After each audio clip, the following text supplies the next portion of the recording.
So here we are. This is the second episode for the Tennessee Titans UK Fans podcast. Today I'm joined by two Titans fans. We've got James Bailey and we've got David Hoyson. We have two Davids in here today, so I'm going to be known as Dave. May cause a bit of confusion, so let's see how we get on with that. So, guys, just very quickly and very briefly, do you want to explain why you support the Tennessee Titans and why you're crazy like me? James, I'll you go first? first. Well, you go first. I don't mind who goes first. Okay then. I'll go first then. Well, I've been an Oilers fan. I was an Oilers fan from 1983 when Channel 4 started showing the games on there. They were a week behind in those days, so and they were one of the worst teams in sport. They were never on TV much. I mean, they went 3-13 in the first season. I was watching them. The next two seasons were 5-11, but then they had 7 seasons making the playoffs. So I think for anybody who's a bit worried at the moment, things soon turn around. One of my favourite players was Warren Moon at the time, but under the Titans, I don't really have a favourite player as such. My hero is actually Mike Keith, who was the voice of the Titans, or he was until he's changed this year. Um, he used to give very good commentaries because I used to listen on radio to him um, for about 10 years. I used to listen to all their games before I was able to watch them live on TV. James? I've not been a fan as long. I'm into my 20th year as being a Titans fan. And mine's quite simple. I'm a Wycombe Wanderers fan, and they play in light blue, dark blue. So when I was looking through teams, Titans were light blue, dark blue. Um, that's pretty much how it started for me. I was a bit of a kind of like flicked between the games, didn't watch it as much, and then probably my first real interest in the Titans came around when Chris Johnson was signed in the draft. That was the first draft I watched and kind of got a bit hooked in it that way. So he's probably my all-time favorite player. But for me, as my love came from football, soccer, whatever you want to call it. I was a defender, so I've always had a big connection with the defenders. And probably my favourite player, most recent was Bayard. Just liked everything he did, really. I was pretty gutted when he left, but I was glad I got to see him play for the Titans at Wembley. But yeah, Bayard, very good choice there. One of my favourite players too. So there was a plan for the podcast. We've been discussing this all week, what we're going to talk about. And then free agency came along. Then we had some departures, some big departures, some maybe unexpected departures. So we've had Landry leave, go to the Patriots. NWI left and went to the Dolphins. I know I just saw a few minutes ago on my phone that the Dolphins have now announced he signed. Apparently, he was offered the same terms at the Titans and turned us down, allegedly. And then we've got Ryan Stonehouse who left as well, which I can looking at it, I can understand why they moved on from him. But for a guy that kicks the ball that far, it seems a bit crazy, really. What are your guys' thoughts on who's left at the moment in the free agency? I mean, there's other players that are left, but to me, they're the three big ones. And can we see anyone else leave who's going to be a bit of a surprise? I don't know about a surprise, but maybe I wonder whether Hooker might be traded. He's on a fairly big contract, and next year is his last year, so it might not keep him beyond this season anyway. So maybe they might get a reasonable draft choices if they would trade him. So yeah, if Hooker leaves, it starts to make me kind of panic about Simmons because Simmons is like, he's kind of our star kind of player at the moment. There's not many star players left, is there? So he's kind of the star player. Now, if they get rid of Hooker, is then Simmons going to start saying, hang on a second, do I really want to be here if everyone's going? These players' careers are short careers. I've noticed recently a lot of players are moving around chasing rings. What are your thoughts on that, James? Um, I guess I don't think Simmons will leave. I think he's set as a Titan now. I think he's made it very vocal through the end of this season and even last off season that he was very much pro Titans and he will stick with the Titans no matter what. A lot of players do say that, and then they end up disappearing. But I think he stays. I think Hooker stays. I think they're two bigger players. If Hooker goes, then we are fully in. We'll have too many gaps to fill. And big pieces missing. For me, I was a big fan of Landry, so I was gutted that he left. And Westbrook Akina, man, that came out of nowhere. I didn't expect that. I thought he would be day one free agency, signed up, back in the Titans gear for ready for next year. I can't. I'm a bit shocked by that, and Yeah, the I mean, fact I that he always turned found us with down was quite Keeney, bad. it was kind of the coaches always kind of they had him on the side. He kind of came in when there was injuries, so you kind of think they see something we don't in the training, and they seen something we're not seeing. But to be fair, when he came on, especially this last, I mean, I know the last season he was kind of thrusted in, so they had no choice. You know, he did well, but still, I didn't feel like he was ever going to end up being kind of first choice wide receiver, or even second choice wide receiver. So you've got to hope that Callahan and the coaching team have seen something in Akina just to think, well, he isn't quite there or isn't to this level. But yeah, I've got to admit, same as yourself, I thought he would be one of the ones to actually be signed up straight away. You kind of think, well, he is one of the you would describe as the better players, and since he's one of the cheaper options, I mean, he's gone for is it $6.5 million on a 2 year deal? Can't argue with that, can you? Really, for somebody who you know, is it Van Jefferson, the wide receiver who brought in? You know, Yeah. Yeah. we don't know him, do we? So he's coming in similar kind of money or a little bit cheaper. Is he going to be just as bad? But then saying that, we've got Traylon Burks, so we're saved if he Well, ever gets fit and gets on the pitch again. I think Traylon's only going to be here as long until he gets fit, and then he's going to be cut. I can't see him having any future with us, to be honest. I'm not too sure he's got a future in the NFL, to be honest with you, because maybe you see players who get injured quite often, they move somewhere else, and then they come on good and come strong elsewhere. Is he just not a good fit for the Titans? Who knows? But yeah, for some reason he just doesn't seem to be able to get fit, or is he just unfortunate with injuries? It does happen sometimes. They move elsewhere, then they get a run in the team and they're fine. But yeah, I think Burks is an interesting one. Yeah, like I say, if he does stay here, I think he'll be on the practice squad more than anything else, if he even stays. I just No, can't. I do have. Oh, Yeah, I just can't you see carry him on. staying. He's No, no, nor can I. But then I can't see anybody else taking him. So yeah, it's either got to be well. I cut mean, I or think he'll traded. he'll go to another side, to another team, and try out their practice squad. And if he's healthy, then somebody will take a chance with him, on a lowish contract. But I don't think he has any future in it as a Titan. Shame because he was AJ Brown's replacement, wasn't he? So Well, there Lack was of when he was replacement. in his draft video when we were signing him, they said his direct comparison was AJ Brown. Obviously replaced AJ Brown, and then he. I think the biggest thing with him, he had such a big player to live up to. I think that negatively affected him more than anything. His injuries hasn't helped, but having to live up to the hype of you've got a star like a top 10 wide receiver, and then this lad comes in and you kind of all the Titans fans expect him to be a top 10 wide receiver again. And it's just whether he's just not cut out for it. I don't know. There's flashes, absolutely flashes, but the touchdown he caught against Eagles before getting he was knocked out midair kind of yeah, thing. That was concussion. that was Yeah. a great grab, and he's got those moments, but he just can't keep fit, can't get on the pitch. It's a real shame, isn't it?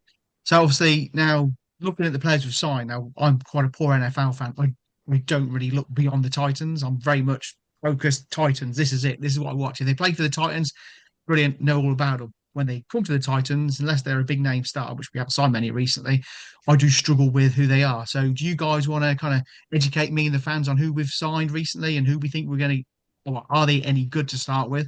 I have noticed a lot of 1 year contracts, so the shorter contracts, which maybe says to me that the eyes on kind of bridging the gap this season and build for the following season possibly. Well, the first big signing was Dan Moore, who's a left tackle from the Steelers. I think 82 million on a 4 year Yeah, deal. 82. Yeah, Yeah, Um, I mean, obviously, he's someone there's a lot of bad vibes about. He gave up 12 sacks last season. But I would like to hope that Bill Callum was tasked with looking at the prospects there and seeing who he liked, and they followed his advice. And obviously, he would hopefully have seen something that he likes in him. They've also taken Zeidler as a guard, who's 35. He's only on a 1 year deal, but he is a good experienced player. So to be honest, I think we look pretty solid on the line now.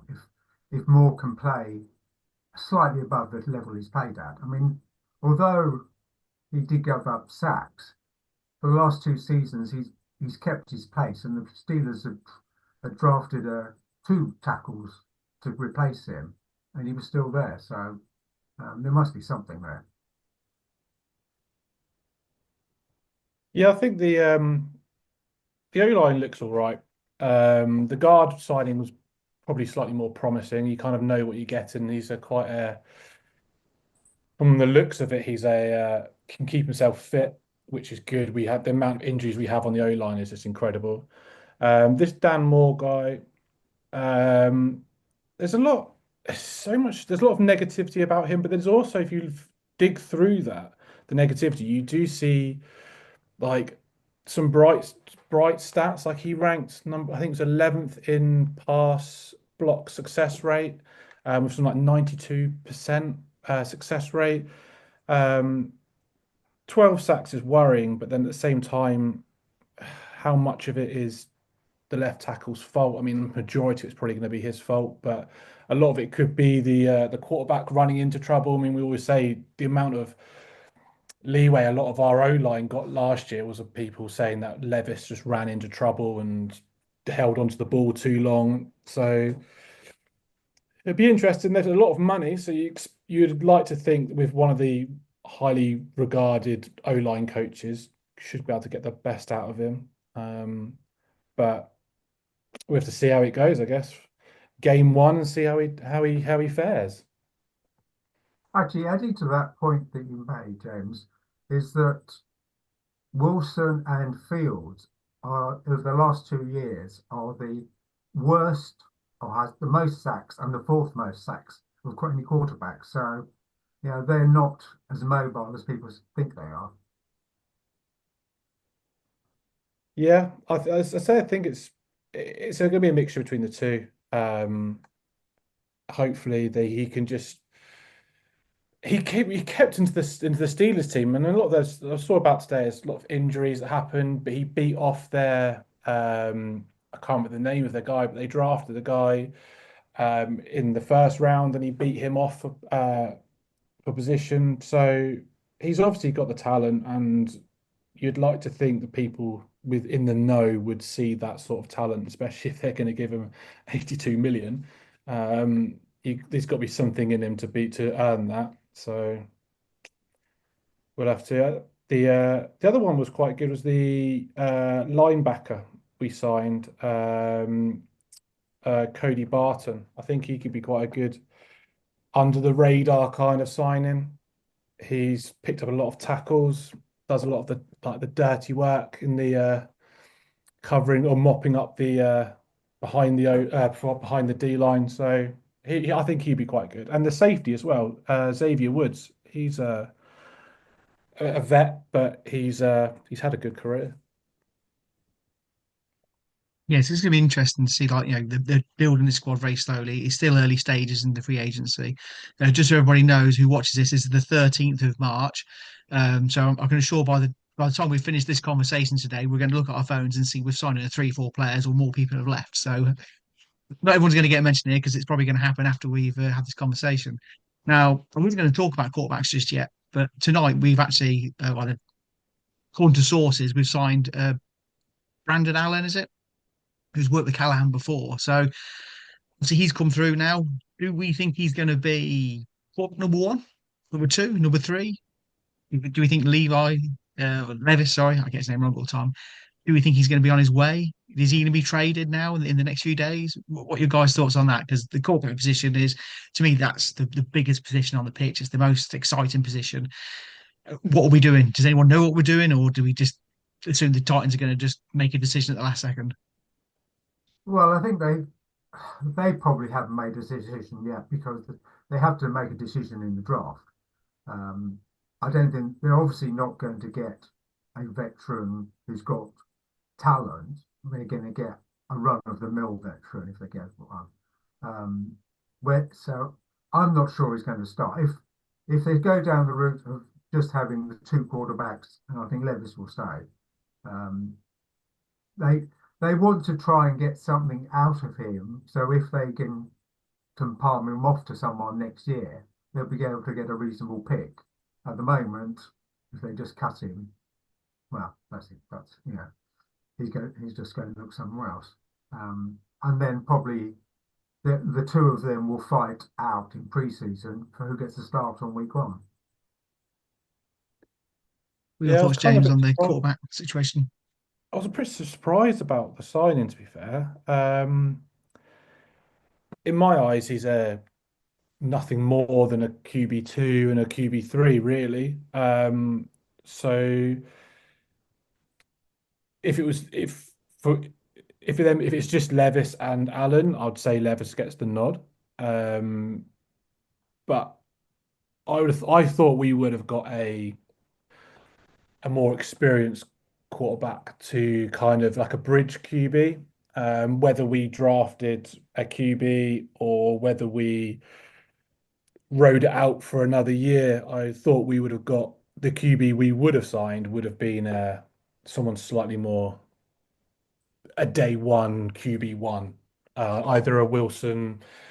Don't really want him, but a Rodgers kind of type player that could have slotted into the QB1 position straight away. But this Allen kind of leaves me with more questions than answers, really. I just don't know whether it's set up for him to be the depth piece at quarterback position and whether we draft a QB. My gut says that's probably what's going to happen. Whether I want that to happen or not, it's a different question. But I don't know. I was a big Will Levis fan, and it's been hard to support him the last year. But I think we're going to roll with him. I think Levis has got one more year in him. He's going to have a big O line, well, a much better O line in front of him this year. And let's just see how he does. I think that's the way Callahan's going to roll. Yeah, it's a tricky one because, like, Levis, he had moments where he think that's it, he's got it, he's got a good arm on him and he can do it. But then on the other hand, he had those moments where he would try to throw the ball, keep it in play, and throw it to the opposition, and they score touchdowns. And it's like, what are you doing? Just throw it out of play, get it out of bounds, stop the game, stop the clock, and just take the hit, get on with it. And then he when he runs, he instead of sliding, goes with his head and knocks himself out. It's like, come on, guys, you need to kind of be a bit more sensible about this. You're a quarterback for only one of 32 first choice quarterbacks in the NFL. It's a very limited market, and privileged position to be there. And I do wonder whether, pre-season last year, I think it was Tom Brady was saying how good he was, end up doing the mayonnaise adverts and stuff. And you just think, did he start believing his own hype? Was he starting to think, oh, this is it, I am this guy? And then by doing that, did he kind of lose his way a little bit, possibly? I mean, obviously the team didn't defend him very well. He took a lot of hits as well, which didn't help. So, having a better O line, giving him some protection, is that going to help him kind of progress this year? But then at the same time, is he going to get the opportunity? I always worry with Aaron Rodgers still available. Are we still trying to get him? I don't think he'll come to the Titans personally. But, one by one, a lot of these quarterbacks have been picked off by other teams. So we're not really making any moves. So that kind of says to me, we are going to go for a quarterback in the draft. Is that the most important position for us right now in the draft? Are the places in the team where we need to build first? I don't know. I never know with the Titans what they're thinking because recent history in the drafts, we haven't been particularly great in the drafts over the years. So is this going to be our year? Are we going to get it right? I don't know. There's a lot of pressure with the first pick. And again, are we going to pass the first pick first pick onto somebody else so we can get some better picks further down the line and build the team better. I'm not too sure. So it's going to be interesting to see where we go with the draft. Do you guys want a quarterback in the draft, or do you think there's other positions that are more important first? Or Well, I'm a Cam Ward fan. I think he's got something, not necessarily just. I compare him to Mahomes, not in the way in what he does, but in the coolness he has. That he never seems to be flustered, and that's a good thing in a quarterback who can move around and extend plays and make things happen, rather than he sees sort of a rabbit stuck in the headlights and just runs for cover. Um, but, and so that if I have the choice at one, I would go for Cam. Cam. But I mean, if we were three, I would say wouldn't trade up. We'd go Carter. But we are at one, so I think we should trade him. Go to partner. do you agree with that, Yeah, James? Or it's a tough one. I mean, I was the beginning of the draft. Oh, when we first got the number one pick, I was thinking Sanders is going to be that guy, coming from like an NFL legacy of his father. I watched the documentaries, Coach Prime, and he holds himself really well. He seems the most ready quarterback for the NFL. He knows how to handle the media, the pressure, but at the end of the day, it's about what you do on the pitch. And Ward does look the better option.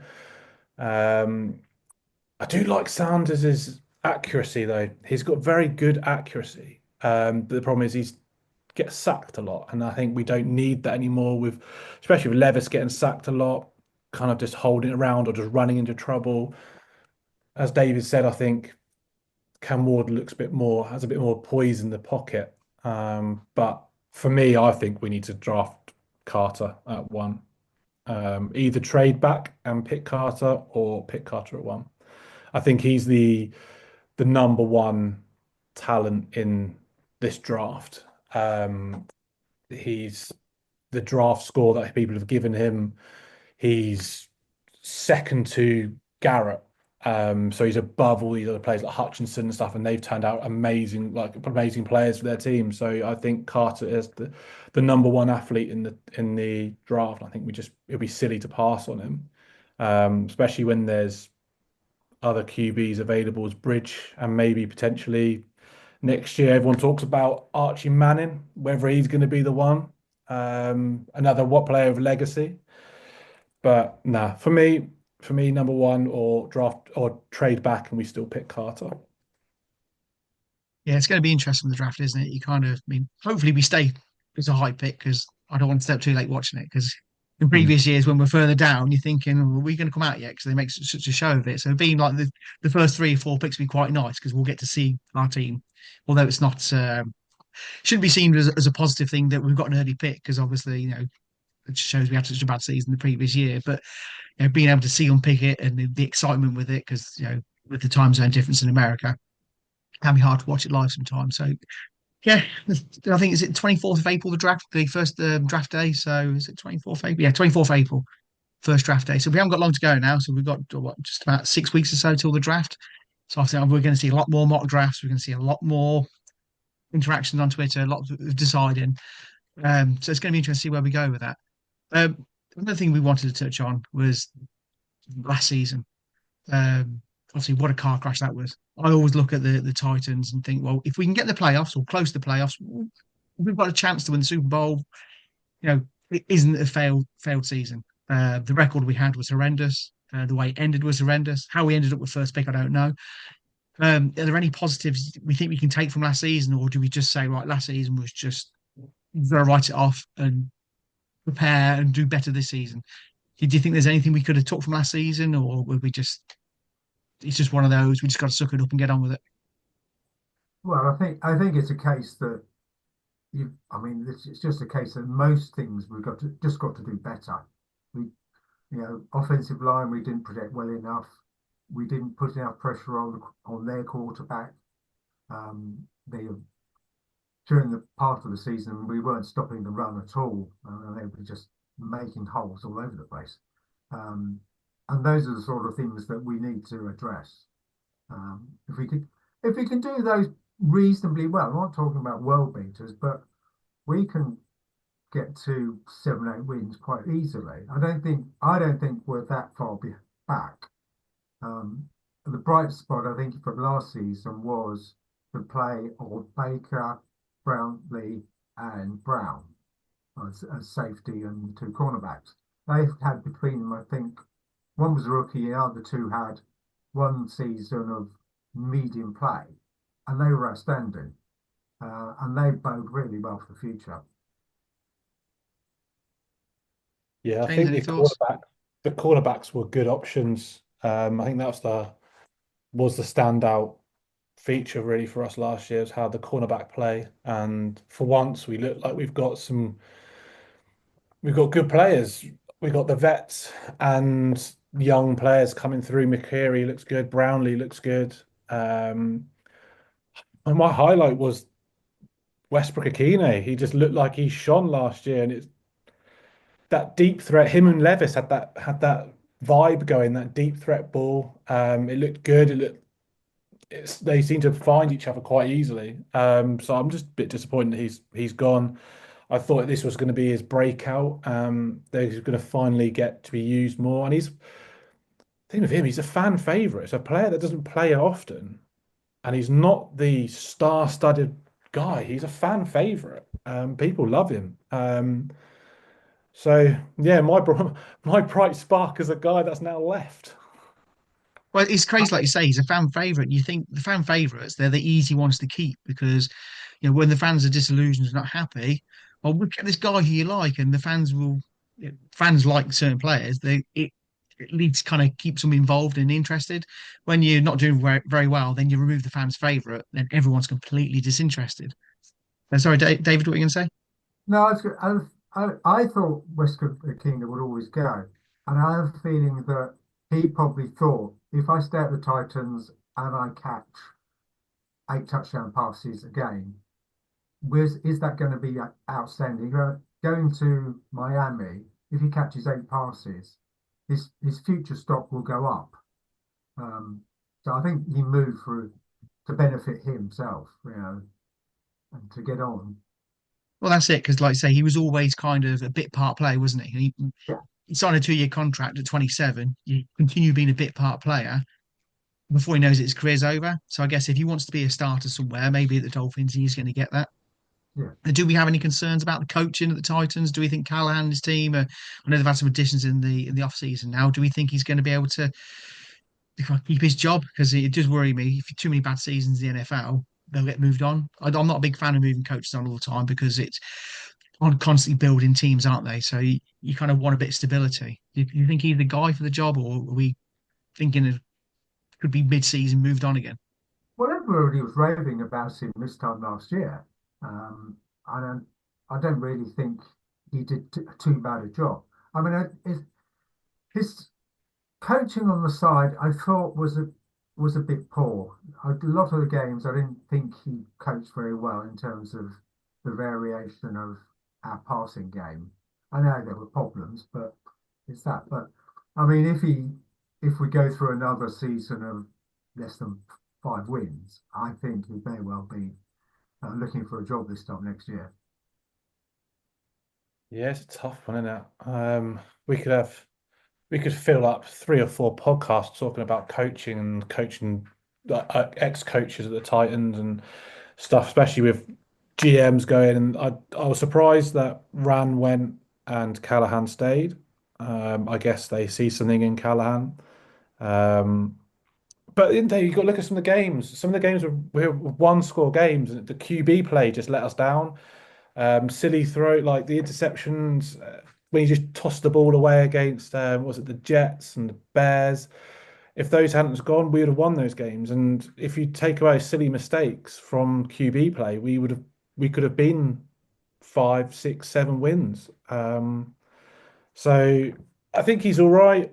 At the end of the day, nothing, anything's really better than the offensive coordinators we had under Vrabel. But at the same time, I think Vrabel was a very, very good player coach. So it's a tough one. As you said, Callahan had a lot of high praise. There was talk of Callahan or the offensive coordinator from the Lions, I think, Johnson, who were the two top prospects, and we got one of them. I'm glad they've given another chance. I say you don't want to constantly rebuilding every off season with a new coach in their way of doing things. So a bit of consistency might be key. If we stick with Levis, then I think Callahan might be gone. If we get a new QB, I think he'll get a bit more leeway. But I'd like to see him do what he can do with this. And if it's a rebuild, we've got to rebuild, and it's going to take time. It's going to take a couple of years. So staying with the coaches would be sensible, I think. I mean, I That's it. don't Like you think say, it's that bad because if you watch the games, at times he organises a drive and we are very effective. It's just that he's just inconsistent. You know, some of it is down to him. Obviously, some of it is down to our offensive line being so poor, and our receivers not necessarily acting too well. So, well, that's it. Like I say, there's only so much the coach can do. I mean, you could be the best coach in the world. If you haven't got the team around you, you can't get them over the line with it. So you've got to, the blame has to be shared. But unfortunately, as we know in lots of sports these days, it's easier to sack one guy than it is to sack 30 of them. So, the coach is the one that always ends up on the chopping block, doesn't it, at the end of the day? So, right. So I think we're going to probably call this a day now with the podcast. We're going to just keep these short to start with. So, James, David, thank you for joining me today. thank Hopefully, you. we'll be in episode 3 and you guys want to come along and join in. So just for anyone who watches the podcast, please come find us on social media. We've got Facebook, X, Instagram, YouTube, Spotify, mm, everywhere, I think. So we're everywhere. If you join us on the Facebook page, you'll see James and David. They love to get involved. Very passionate on a match day. Sometimes you have to think about James. You think, please stop. We're all upset, so please stop. So James does get a bit carried away, which is good because that's what we want with fans. Sport is here for all of us. It's here to enjoy. We vent our anger when we lose and we cheer when they win. So, it's important for everyone to get involved. So, guys, have you enjoyed yourselves today on the podcast? Very much so. Definitely. Cool. Are you going to join us again when we do the next one? I would think so. If you'll have me back, yes. So we'll have you back, don't worry. And hopefully we get to quite a few years in this. So, right, there we go. We're going to leave it there. So, yeah, if you want to find us on social media, please come find us. Please come chat to us. Everyone's very friendly, especially on the Facebook page. Although it says the Tennessee Titans UK fans, we've got people from all over the world on there. So please come along, join us. It isn't just for UK fans. It's where we live and where we're based. So on that note, we'll leave it there. And yeah, good night. Cheers.